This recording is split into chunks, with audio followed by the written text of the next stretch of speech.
감사 글귀 하나를 보게 되는데 그 글귀 하나가 제 마음에 쏙 들어오게 되었습니다.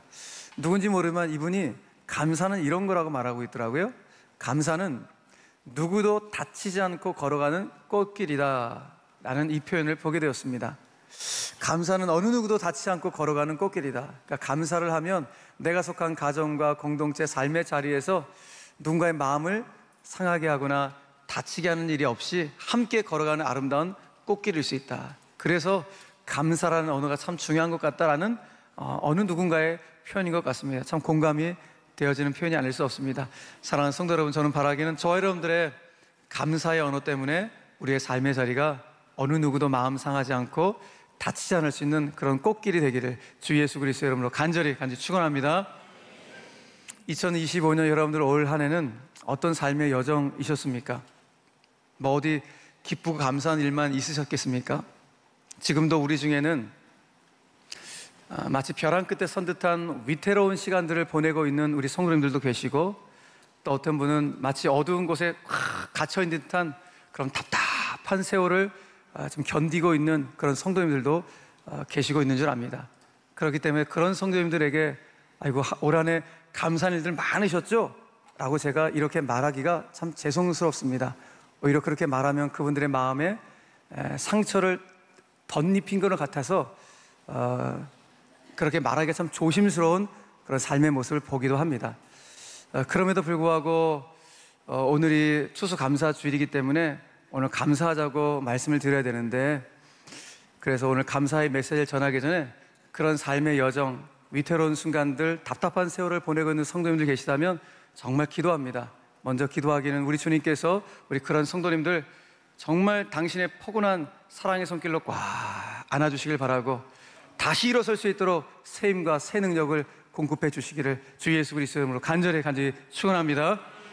자, 그럼에도 불구하고 오늘은 감사절이기 때문에 제가 오늘 감사라는 키워드에 방점을 놓고 오늘 여러분들하고 우리의 삶을 좀 돌아보려고 합니다. 그도 그럴 것이 감사라는 게 우리의 삶을 좀 돌아보게 하기 때문에 그렇습니다. 특별히 우리 삶의 근본을 돌아보게 하는 신앙의 언어가 감사이기 때문에 오늘 이 감사는 우리 삶에 참 너무나 소중한 언어가 아닐 수가 없습니다. 오늘 우리가 읽은 시를 시편 139편을 읽었잖아요. 이 시인이 다윗입니다. 다윗이 오늘 자신의 삶을 돌아봅니다. 앞에 현실은 참 막막하고 삶의 형편과 처지는 어떻게 보면 감사할 거리가 전혀 없어 보이는데, 돌아봐서 삶의 근본을 좀 보니까 야, 내가 참 감사할 게 너무 많았구나 라는 사실을 다윗이 깨닫고 오늘 이 시를 기록하게 된 겁니다. 그 한 부분을 우리가 읽었죠. 오늘 그 부분을 다시 한번 읽어봅시다. 13절, 14절의 말씀 시작. 주께서 내 내장을 지으시며 나의 모태에서 나를 만드셨나이다. 내가 주께 감사하옴은 나를 지으심이 심히 기묘하심이라. 주께서 하시는 일이 기이함을 내 영혼이 잘 아나이다. 야, 다윗의 감사가 어떤 감사예요? 하나님이 내 안에 있는 내장부터 시작해서 모든 것을 지으시고 만드셔갖고 내가 오늘 여기 있다는 사실이 너무 놀랍고 감사하다라는 그 표현을 하고 있죠.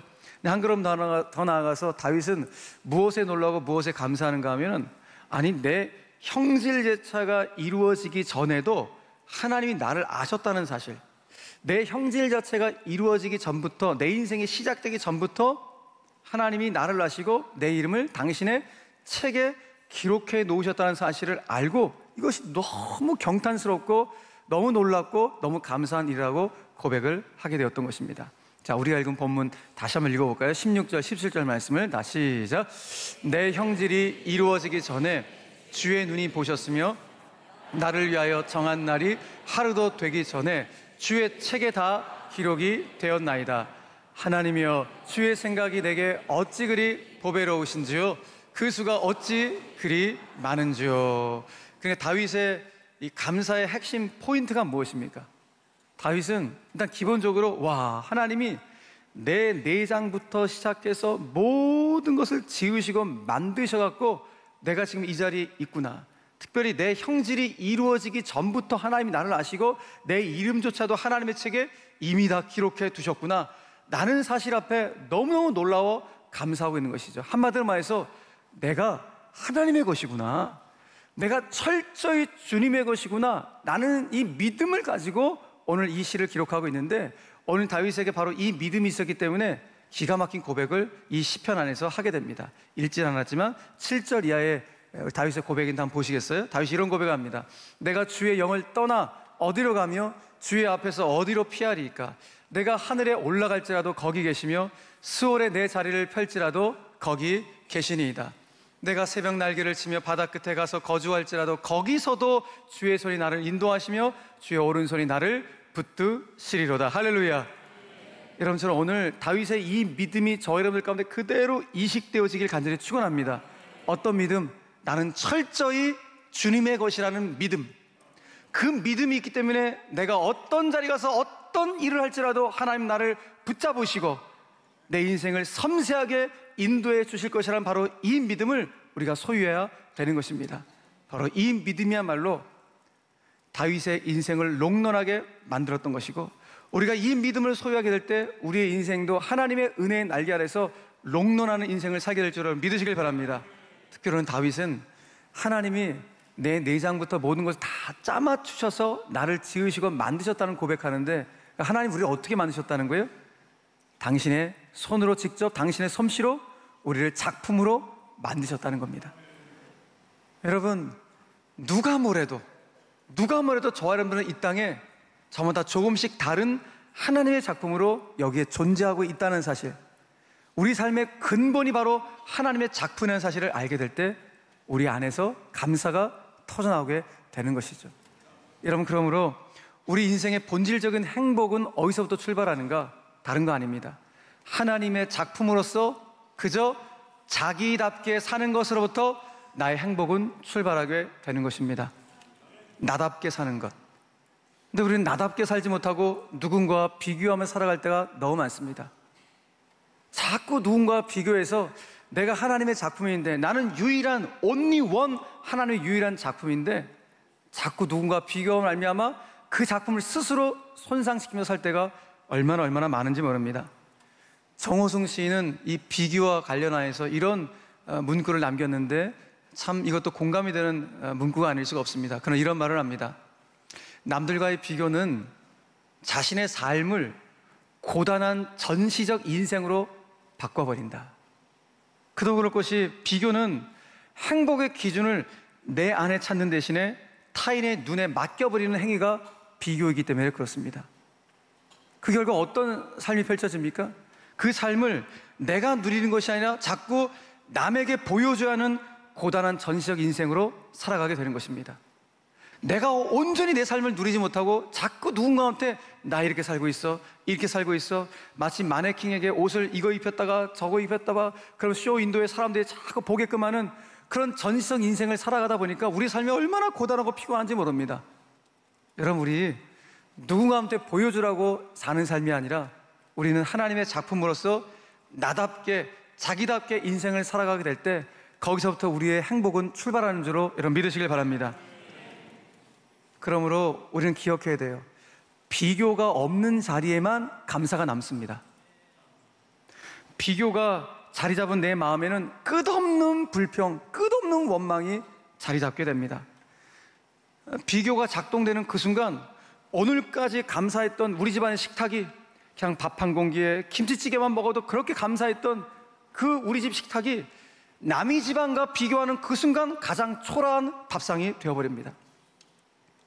그러나 비교를 멈추는 그 순간 비로소 나의 삶이 선물이라는 사실을 또 깨닫게 됐고, 비교를 멈추는 그 순간 그래, 나에게도 받은 복이 있잖아 라면서 내가 하나님에서 받은 그 복을 하나씩 세워보기 시작하는 것, 이것이 바로 비교를 멈추는 순간 나오게 되는 감사의 모습입니다.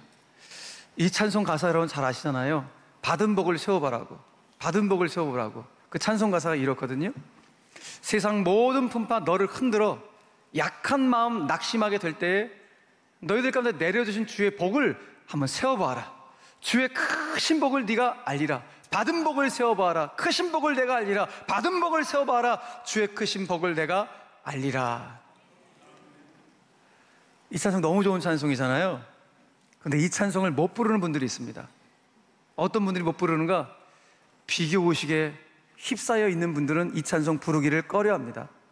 이 가사에 대한 거부감과 저항감이 있습니다. 내가 받은 복이 어디 있다고? 내가 받은 복이 어디 있다고 자꾸 복을 세워보라는 거야. 아니, 복이 있더라도 저 가정에 비해서, 저 사람에 비해서 내가 받은 복은 쥐꼬리만도 못하다고 하면서 또 비교하고 또 징징대기 시작합니다.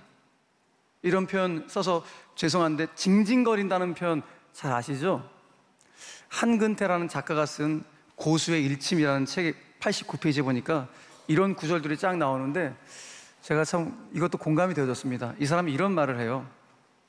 나이가 들어서도 징징거리는 사람이 있다. 오히려 징징거리는 횟수가 더 늘어나는 사람도 있다. 아니, 왜 징징거릴까? 세상이 그를 중심으로 돌지 않기 때문이다. 자신에 대한 과도한 연민 때문이다. 그들은 주변 사람들이 자신에게 공감하고 위로를 해야만 한다고 생각한다. 하지만 그런 사람일수록 다른 사람의 처지 따위는 생각하지 않는다. 여러분 아시잖아요. 징징거림은 나이와 상관없는 미성숙의 증거입니다. 이 징징거리의 뿌리에는 과도한 자기 연민이 깔려 있습니다.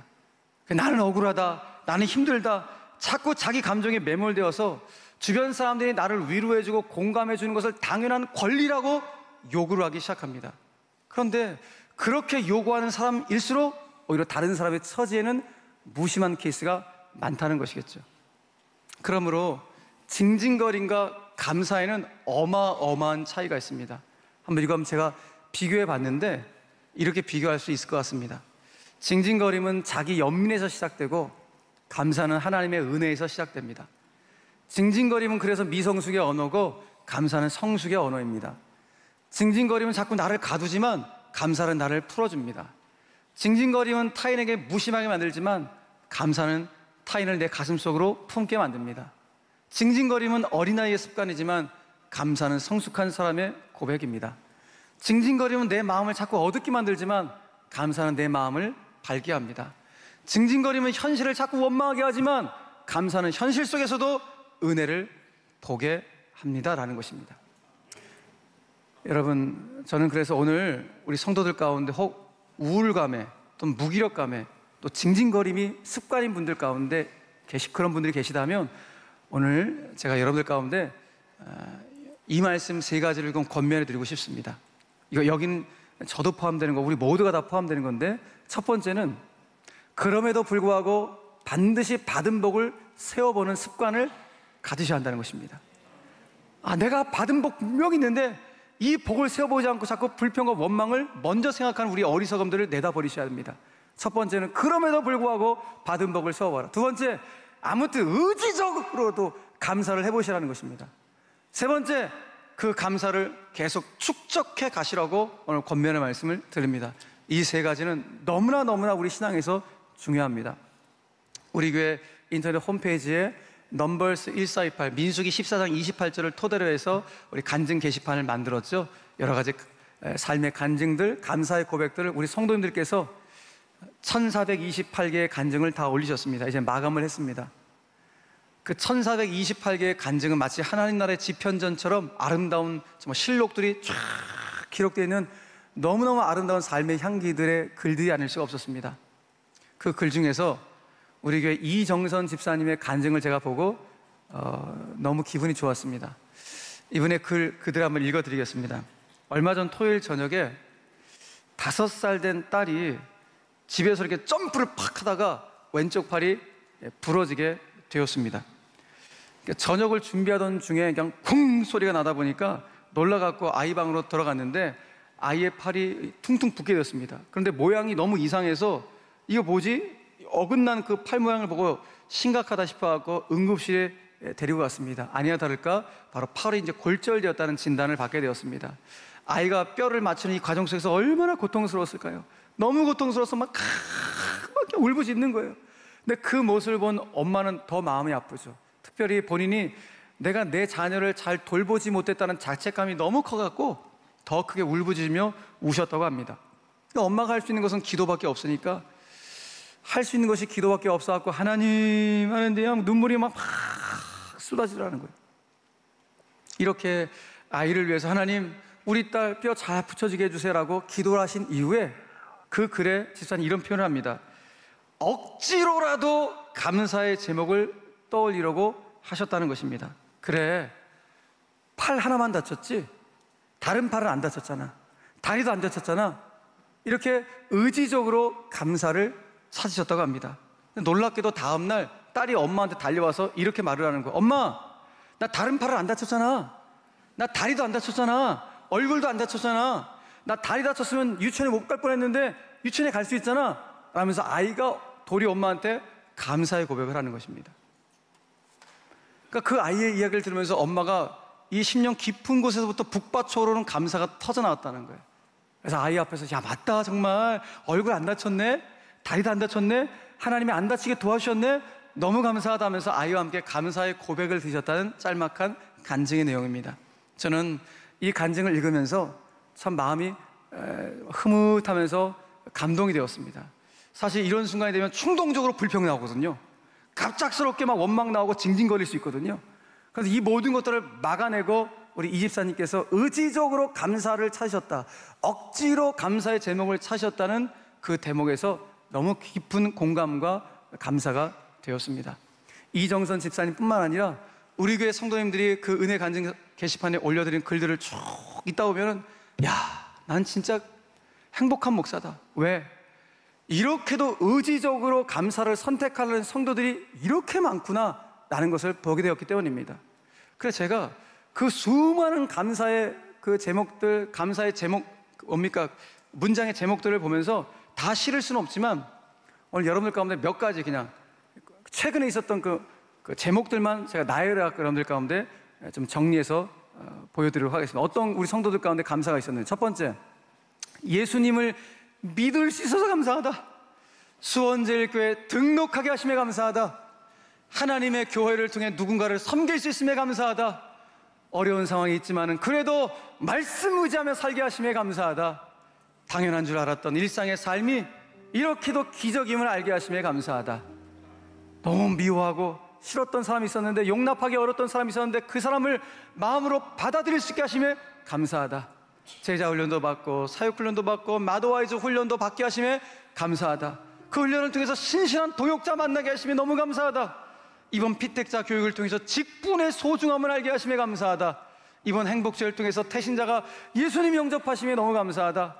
무엇보다 나 신앙 방학 끝나게 하심에 너무 감사하다. 아니, 감사하지 않은 것이 없어서 감사하다. 모든 것이 은혜이고 감사하다. 할렐루야. 이야, 이제 박수 쳐야 돼 이건.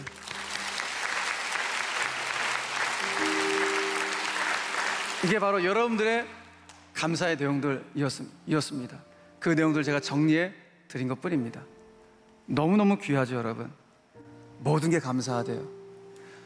우리 잘 아는 찬송 가사로 표현하면 아픔과 기쁨도 감사, 절망 중 위로 감사, 증량 못할 은혜 감사, 크신 사랑 감사해, 기쁨과 슬픔도 감사, 내 하늘 평안을 감사, 내일의 희망을 감사, 영원토록 감사해. 할렐루야. 야.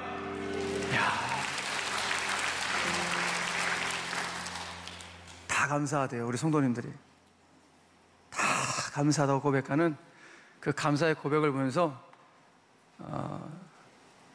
정말 우리 수원대교가 천국이구나, 그런 생각을 다시 한번 하게 되었습니다. 특별히 이 은혜의 간증들을 쭉 보면서 저는 다시금 깨닫게 되었습니다. 복된 인생은 어떤 인생인가?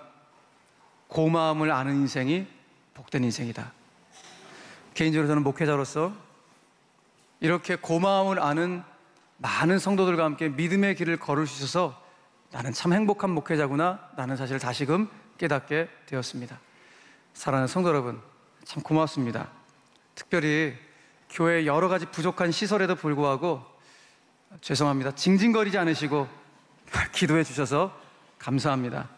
도리어 교회의 그 부족한 부분들은 내가 채워야지, 그 부족한 부분들은 내가 섬겨야지, 이렇게 여러분들이 생각해 주셔서 너무나 감사합니다.